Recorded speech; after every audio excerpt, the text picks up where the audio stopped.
আসসালামু আলাইকুম। আপনি হয়তো ইতিহাসে পড়েছেন যে 1971 সালে পাকিস্তানের আর্মিরা বাংলাদেশে পুরুষের লুঙ্গি খুলে খুলে চেক করত যে এটা কি হিন্দু নাকি মুসলিম।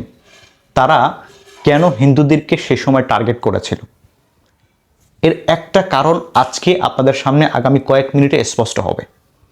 বাংলাদেশের অনেক হিন্দুরা এখন চেষ্টা করছে ভারতের যে তাদের দাদা বাবুরা আছে তাদেরকে বাংলাদেশে ডেকে এনে একটা অস্থিতিশীল পরিবেশ তৈরি করানোর জন্য, এবং তারা মোটামুটি স্বপ্ন দেখে ওদিকে চট্টগ্রাম দখল করবে, এদিকে রংপুর দখল করবে, এরকম স্বপ্ন তারা দেখে।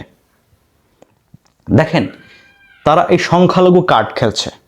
আজকের এই ভিডিওতে আপনাদেরকে বেশ কয়েকটা প্রমাণ দিব যে এই সব ঘটনার পিছনে তারাই জড়িত। কলকাতায় মূর্তি ভাঙচুর হয়েছে, সেই ঘটনাকে বাংলাদেশের ঘটনা বলে চালিয়ে দিচ্ছে দাদাবাবুরা।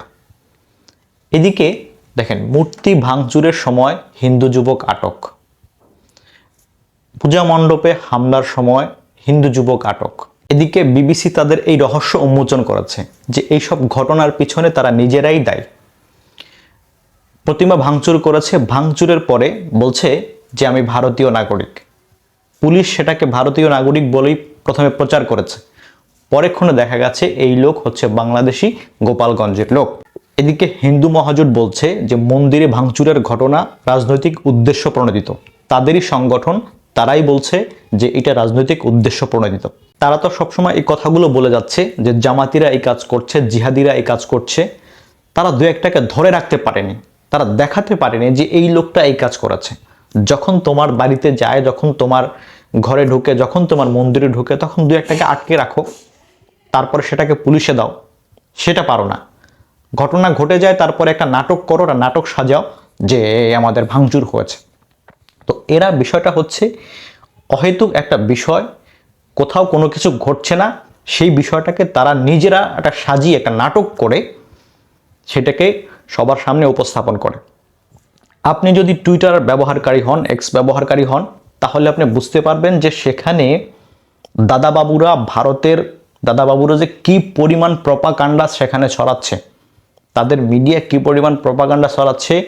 শুধু মিডিয়াই না, তাদের সামরিক কর্মকর্তারাও এসব কাজ জড়িত। সাবেক অনেক কর্মকর্তাকে আমি দেখেছি যে তারা এই ধরনের মিথ্যে প্রপাগান্ডা তারা ছড়াচ্ছে। তারা বাংলাদেশে সার্জিক্যাল স্ট্রাইক চালানোর পরিকল্পনা করছে, তারা ইত্যাদি ইত্যাদি নানা ধরনের পরিকল্পনা বাংলাদেশকে নিয়ে করছে।